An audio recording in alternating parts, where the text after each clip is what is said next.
When you print out your pattern that you get, what I like to do is I like to print it out on a piece of freezer paper. It has the waxy side on the back. I print it on the paper side. And that way it makes tracing and using the colored pencil much, much easier. So one thing I do want to mention is that because you'll be flipping it over and tracing it, it will be the opposite direction of what is on the pattern. So you always get the reverse and the original orientation in the pattern, so you can choose which one you want. So what I did is I printed it on the wax side, I ironed it to the back of my fabric, and now both are stabilized. They can wiggle around and nothing's gonna move. And then I like to use the Pilot friction pen. I'll get it started there. And it makes tracing pretty cool because then you can just erase it with the heat of an iron when you're all done. In case you make any mistakes or you change your mind on where you want to stitch or something. So just like that, you start tracing the guy. So I'll finish tracing and then we'll move on to coloring. So I've traced all my design and now I'm coloring it in, and I'll just go over a couple things I've gone over in the past, but I'll do a little review. You always want to start very light and then work your way up. So as you can see here, I just did a very light coat on that acorn nut, and then I went over it again to make it a little bit darker. And that's how you want to darken things instead of just starting off really dark. And having this wax paper on the back helps to stabilize it. It makes it much easier to draw on this fabric. So that's one tip. And then I wanted to show you here on the squirrel, I'm just going to go real light. So I went a little too dark right there so you can actually see my lines. If you go really light, then you don't even see the lines, and you can just keep going over it until it gets to be the darkness that you want. And one thing on this tail, I didn't want it to be like a just sharp line. So I went really light towards the outside and then got darker as I'm coming down the tail.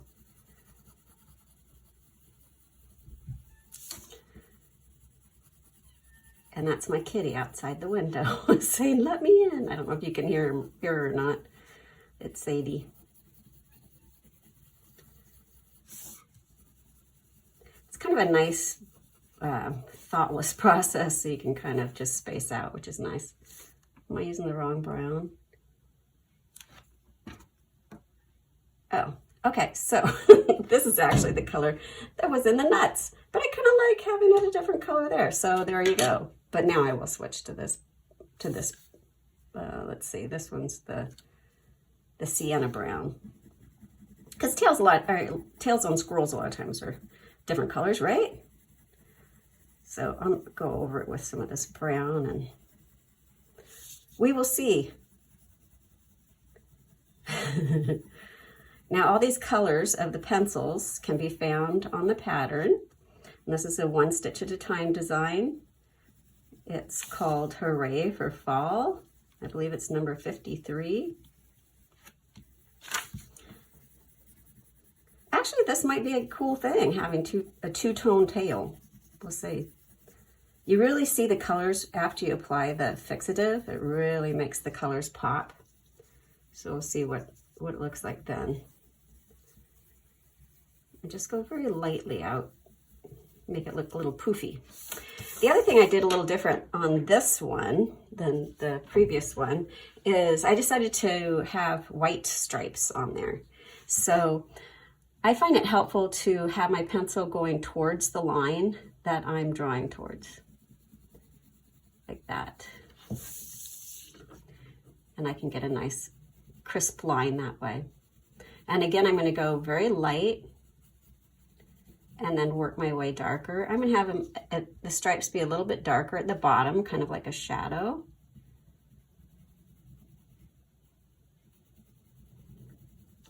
Maybe a little at the top too. These round, we want them to look a little rounded. So basically that's all you do. I don't color in this line because that's just going to be stitched with embroidery floss, but I do color in the leaves, and the nut caps are the same as the, make sure I got the right one, the same as the squirrel.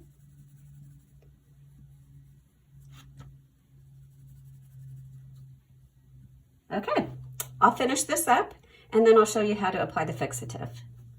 So once you have your little guy colored in, you're going to need to set the colors to fix them, because this will rub off on your fingers as you're stitching and holding the fabric. And two, if you fix it, then you can also wash it and the color will stay. So what I like to use is Jacquard Textile, and it's the 100 colorless extender.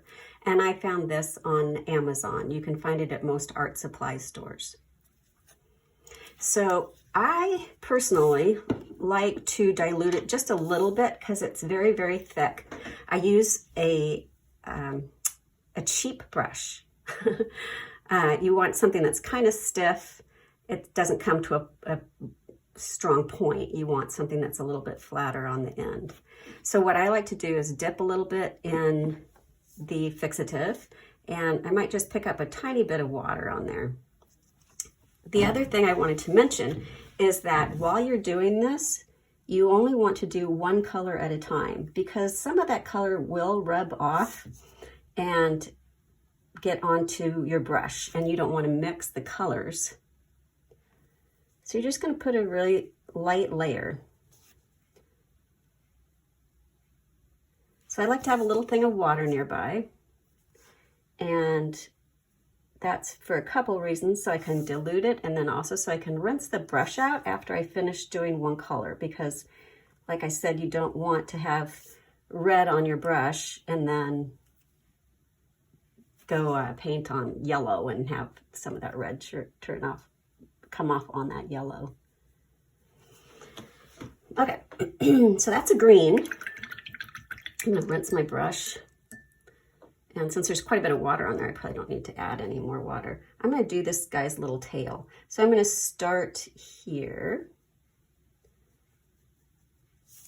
And you kind of have to work it in just a little bit.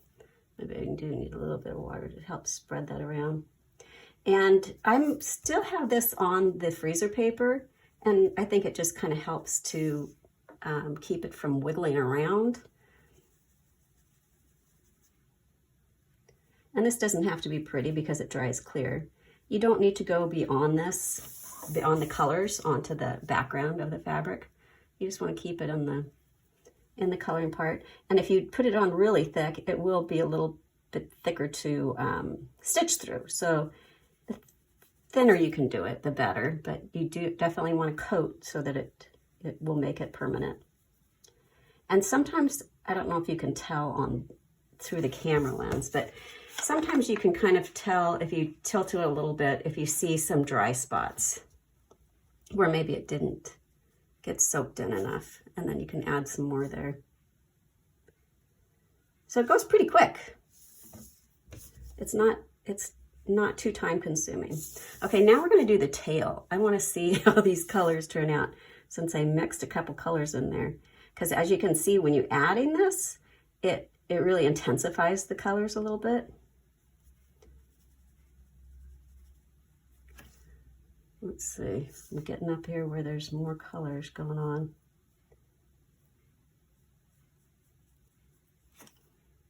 A little bit of water in there.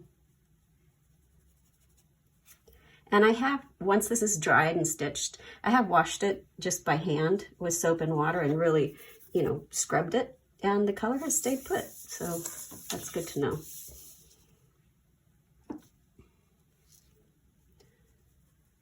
Now we're coming out to the part where I kind of want it to be faded. So if some of that does rub off, I'm okay with that actually. So I'm going to thin it out even more. And see, here's a spot. I don't know if you can see it or not. It's right there is dry. Sometimes it's hard to tell. So you just want to make sure you get it all covered.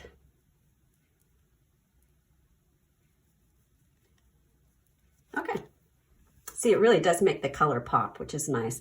And you can see that red in the tail. I really like that. So I'm kind of glad I did that little accident. Those happy little accidents are kind of fun. So the last thing I wanted to show you, I'll skip ahead a little bit. I'm rinsing my brush out because I want to do the blue. And if I just go over the blue like this, it's going to smear the blue into those lines. So since I don't want the blue there, I actually have to go color in between the lines. Like that.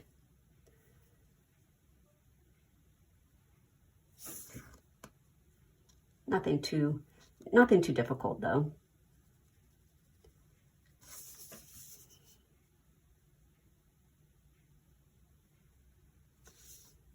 Okay, I'll finish this guy up and then we can start stitching.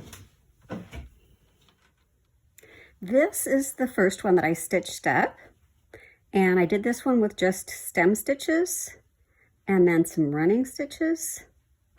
And this is 2 rows of stem stitches right next to each other, just to make it a little bit thicker of a line there. So pretty simple this month. Very, very simple actually. And then this is the one that I did on linen that I colored in first. This little guy, I thought I'd try something different. And so instead of the stem stitches, the whole thing is with back stitches, which is a bit of a struggle for me, but I'm getting better at it. And then also just keeping with the running stitches like the other one. Now on the linen, it's a little bit harder to see through to trace. I don't know if you've given that a shot yet. I do love the look though. I just think it's really charming. So now I'm going to stitch on this guy. So this is the one we just finished coloring, and I set the color, and he's going the opposite way. But as you can see, it really doesn't matter because there's no writing or anything on there. So I'll show you the stem stitch if you haven't done it, or if you just need a little refresher. So you always want to start at the beginning or end, never right in the middle. And because this has a pretty sharp curve there, I'm going to carry my thread on that side to kind of follow that curve. So I pull my needle up, and then I take about 1/8 and come back 1/16, so halfway in between. Oh, and I lied. Oh yeah, no, that's right, sorry. And now I'm going to repeat that. I'm going to go 1/16 or 1/8, excuse me, and back up in that same hole. Now I know this has a bit of an angle, an arc going the other way, but it's pretty minor, so I'm still going to just carry the thread on this side. So just 1/8 of an inch, back up in that same hole, and continue on. This is the brown, but it's a really dark section of the brown. It's variegated thread, so it's going to have a different look. So basically, that's all I do on this guy, but I did want to show you or talk about the leaves because they're so tiny. So I'm going to put this aside for a minute and we'll skip over to the leaves. If you need a refresher on an easy way to thread your needle, and excuse my hands, I've got Sharpie and paint and I've been busy today. So what I like to do is just pinch the end of the thread between my between my finger and my thumb, and I squeeze it all the way down, and then I just put the eye of the needle right over the tip of that, and then kind of push the needle down and pull up, push up with the thread like that. And then to tie a knot, I hold them parallel to each other and I hold it on there so they're together like that, and wrap it around a couple times. I pinch that wrap and then just lightly, and then pull, pull, pull, pull, pull. And at the end, I'll have a little knot. So you can do a knot, or you can do just thread the end through some previous stitching if you want on the back instead of knots, if you prefer that. Since these are so tight of a curve, what I did on these leaves is I took tiny, tiny, tiny stitches. So probably more like a 1/16 of an inch of a stitch. So I'm talking like 3 threads of the fabric. Tiny, tiny, tiny. So that's one idea. That one was a little bigger stitch. If they do tend to fall in, I don't, I've been known to just go back and tack it in place and kind of manhandle it, and I'm fine with that. I know others might not be, but so that's one option. And another option would be to do kind of a fly stitch. So if you just imagine that loop's going to be one fly, you could put the needle down at the other end and then put the tip up at the tip of that leaf, put the thread under the needle, pull. You don't want to pull it tight because you still want it to keep that shape, and then tack it on the other side. Whoop, got a little knot. These kind of knots though just come right out, so they say. You just put your needle in the little loop, and then you can see that it kind of angles the loop. You want to pull it the opposite direction of the angle that it's at. Okay, so there we go. So you can see that's an option too. It's a lot thinner of a line, and it doesn't have this, pretty little texture. That one with the tiny stitches really has a nice look to it. So you have some choices there. And maybe you'll come up with something on your own too. So on this guy, I don't know if you remember, but I drew 2 lines, and then I just colored in between them, so there's kind of a white stripe. And then I took my blue and I did a stem stitch on either side. I'm wondering if that's a little too much. I don't know. I'll go ahead and finish it, and we'll see. We'll see what we think. Okay, and then I'm going to show you a little bit about the face, the eye and stuff. So I've stitched the beginning, his neck, and up under his chin, and that's his little mouth there. So I'm just going to do a little fly stitch. I'm going to come to the inside of his mouth, go back out to his chin, I guess would be. And that kind of forms his mouth. Put the needle down to tack that in place, and then pull the needle up close to that and continue on.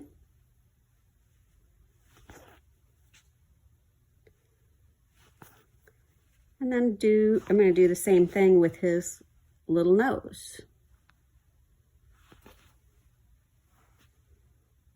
And tack it in place.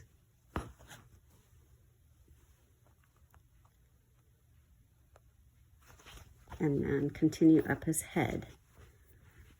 Now for the eye, I didn't do a French knot. What I did is just 2 tiny, tiny, tiny little stitches.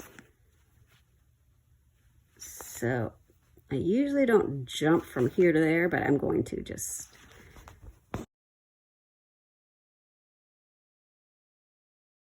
For the eyeball, I do kind of the top eyelid. And then I do just a little bottom eyelid. And that just gives you the intention of an eye without doing a French knot or anything. And that's how simple the little face is. So I can't wait to see yours. Thank you so much for posting these. I enjoy it looking at those so much. You have no idea, especially now that we're, you know, stuck at home, and that's kind of our only social outlet. So I appreciate it very much, and I hope you're having fun. We'll see you next month.